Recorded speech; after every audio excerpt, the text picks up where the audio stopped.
Hello art friends! Today we're going to finish up the pictures that we started last art class inspired by the artist Kehinde Wiley. So I have my finished example here. This one is definitely finished. I've signed it, and today I'll be showing you how to finish these, some tips about that. Also, we'll learn a little bit more about this artist Kehinde Wiley. I have my Toni Morrison one that I feel like maybe needs a bit more, and I'd like to bring the background into the figure like Kehinde Wiley does, and I've done that here on my completed Basquiat. And then this one, I still have some coloring to do on this. So I'll talk to you today about Kehinde Wiley. We'll learn more about him, and then we'll finish up our art project. So let's get into it. Okay, here I am working on the background for my Kehinde Wiley inspired piece, and we got off to a great start on that yesterday, and I'll tell you more about finishing that up. But first I want to share with you a news segment from CBS Sunday Morning where they interview and talk to Kehinde Wiley about his work as an artist and his life, and so I think that's the best way for us to learn more about this artist. So let me show you that. For a different perspective on the man on the street, you need only look at the works of a rising young painter, as our Rita Braver has been doing. If you look at all of the paintings that I love in art history, these are the paintings where great, powerful men are being celebrated on the big walls of museums throughout the world. What feels really strange is not to be able to see a reflection of myself in that world. So the New York-based Kehinde Wiley set out to create a new paradigm. Men of color in street dress, painted in classical style, often echoing masterworks. The images are considered so hip, they've even been used as a backdrop in the Fox series Empire. Kehinde Wiley. Yes, indeed. And with paintings selling for as much as $400,000, the work is considered important enough that though he is only 38, a survey of his career is now on view at the Modern Art Museum of Fort Worth after opening at the Brooklyn Museum. His work has a broad appeal to high art culture mavens, as well as to people who don't know anything about art but are taken by his references to hip hop and to street culture. But Eugenie Tsai, who curated the exhibit in Brooklyn, says that beyond their social statements, the paintings have undeniable artistic merit, as in Wiley's version of St. Andrew. There's so many ways you could read the face of this young man. Deliberate, do you think? I do think it's deliberate. I think one of the hallmarks of great art is a little bit of ambiguity where things aren't spelled out for you. There's room for interpretation on the part of the viewer. With his over-the-top persona, Kehinde Wiley has been compared to Andy Warhol. And like Warhol, he's a celebrity magnet. Michael Jackson commissioned this portrait. VH1 ordered up a whole series featuring rap stars. But it's been a hard road to fame. He was raised in Los Angeles, where his mom ran a second-hand goods store to support the family.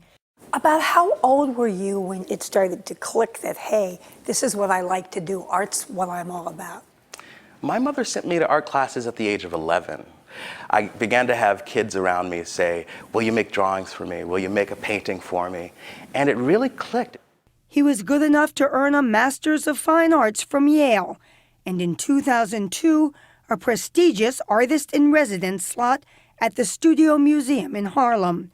It was in Harlem that he found this mugshot on the street.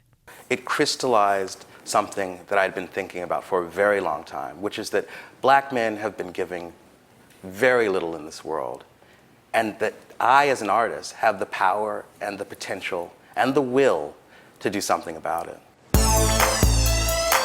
So he and a team of helpers began pounding the pavements of New York, asking young black men if they'd like to be photographed and painted in classical style. But some critics have charged that Wiley is actually exploiting his subjects and that the work is cartoonish. Does that hurt, or do you look at it as a learning experience? You can't allow that to be what dictates your work. You simply have to say that they're talking about me. And he can be mischievous. Take a close look at Napoleon leading the army across the Alps. In small ways, I'm taking little jabs at the masculinity, the bravado. Then there are these intimate portraits in 15th century Flemish style.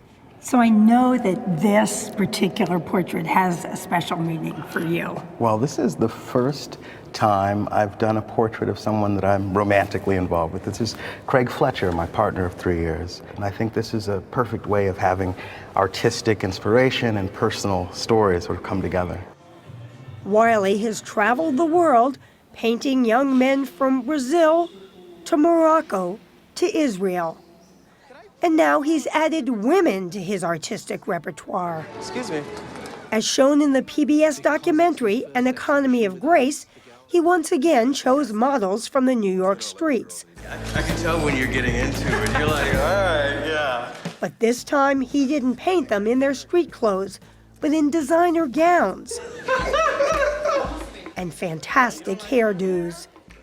The colors aren't quite right yet. He finished much of the work at a second studio he keeps in Beijing, where, in a tradition dating back to the Renaissance, assistants do much of the background work.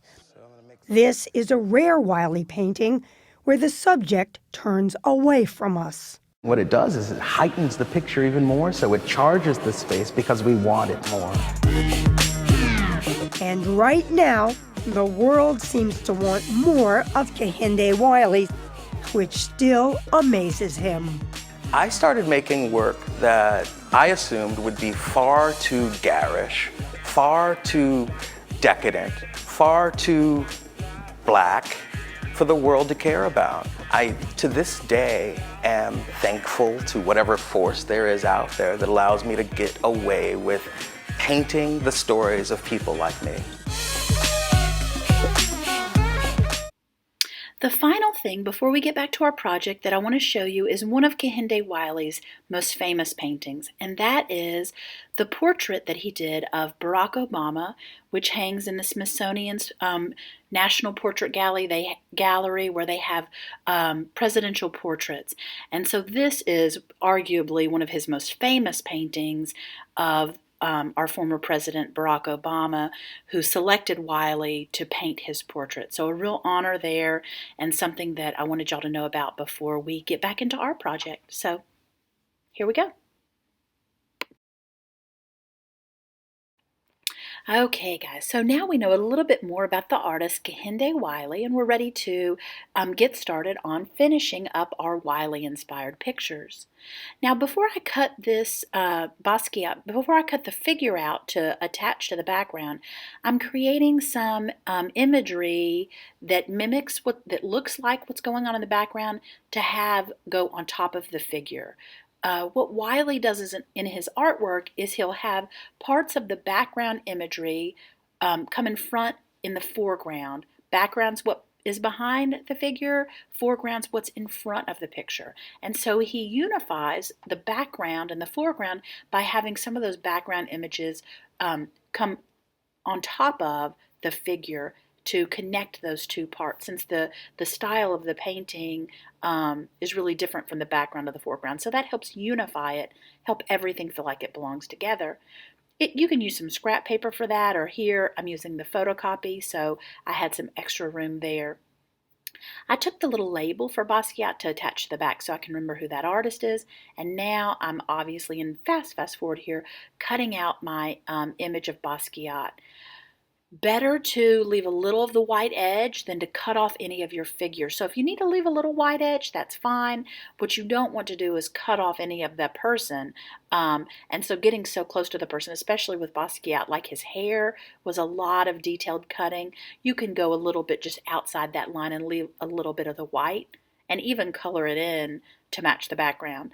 So that's my cutting tip, and then I'm cutting out those elements that I'm going to have overlap, be on top of the figure to unify the picture, to help everything feel connected.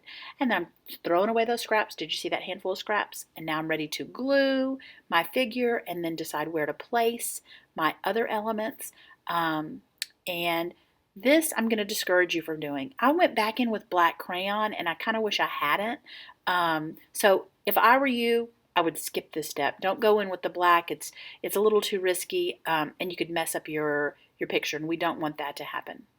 Now, here's a technique. Before I show you the final step, I wanted to share with you how I got this tie-dye background effect using crayon. So I'm going to show you that, and then I'll show you the very last step for finishing up our picture. So I started with a red dot and then little squiggly marks, and then I picked a red orange and then an orange and built up going over that part. So I overlap, building up those colors and going from one to another in rainbow order to create a tie-dye effect. And that's good if you have some places that you want to fill in not with a solid color, but also not with a flower. So that's a fun technique to try. That tie-dye effect with crayon, and again, just rainbow or color wheel order, I should say, which is the same, to build those colors.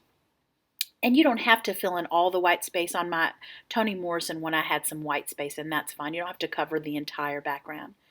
The very final step is to sign your name. So when you're done, and here, if you want to try blending colors, you can try with a white. It didn't work as well on here, but I've had other cases where blending with white worked really well. In your neatest handwriting with a black crayon or a pencil, you want to sign your name. Traditionally, artists sign in the bottom right-hand corner, and then you're done with your picture. And I am so excited to see your finished work. All right, let's get to it and enjoy.